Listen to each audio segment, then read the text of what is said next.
It's time again for another installment of The Basics, and on today's show, this is a follow-up to the previous episode I just did.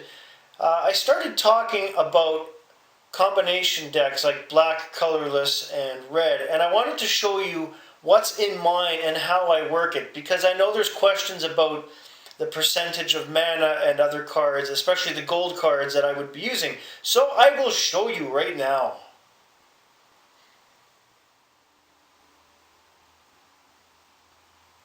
When you're building a deck of more than one color, and in this case I have two, red, black, and I have gold cards and colorless mixed in, you have to take into account a lot of things and what you want your deck to do.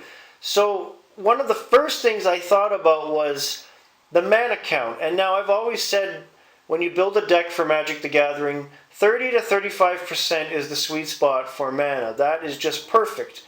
In this deck I actually have 40% mana because I had to account for an additional percentage of colorless mana because they come in very handy with multicolored decks that deal with gold cards as well as artifacts that can bring out colorless mana and colorless cards. So that pretty much meant I reduced by maybe 6 cards each color of the black and red mana and added a bit more of the colorless to bring me to about 40%. That being said, the red in my deck has more of the spells and the instants and things like that and less of the creatures. Whereas black, I have walls, light creatures, and maybe the occasional enchantment. And my gold cards, which some people call multicolored or colorless, have the bulk of creatures, enchantments, and not pictured are a few artifacts I have mixed in for enhancements as well.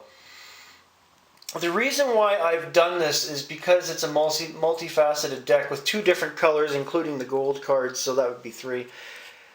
You can't have one color do everything. You really need to split it up. So if I were to use the same amount of creatures, enchantments, sorceries, and whatnot in each color, that would be a mess. I would be overloaded with things I don't need. So that's why every color in this deck has a purpose, which I have explained. Plus I have artifacts like Celestial Sword mixed in, which is basically target creature you control gets +3/+3 until end of turn. At the end of turn, bury that creature.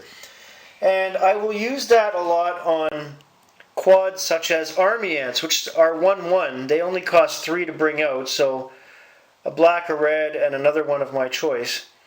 But yeah, you have to sacrifice a land in some cases for these.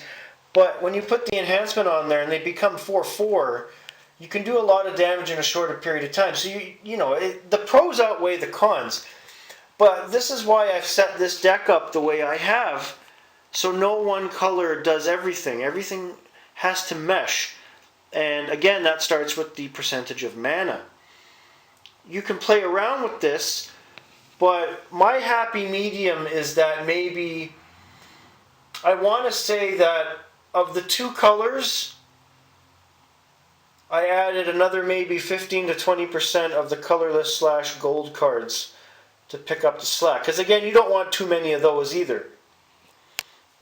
The colors you pick have to mesh together, and you have to have the gold cards with those same colors. Otherwise, what's the point?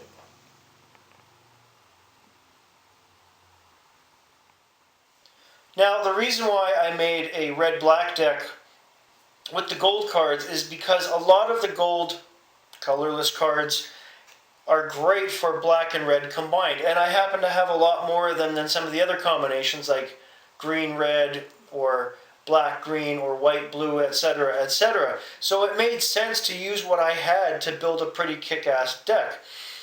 Has this deck won every game I've played with it? No, it's incurred a couple losses, but it's a pretty decent deck. And plus I play around with a lot of the spells and enchantments in both colors too to see what works well. It's as simple as that. Have a great day, everybody.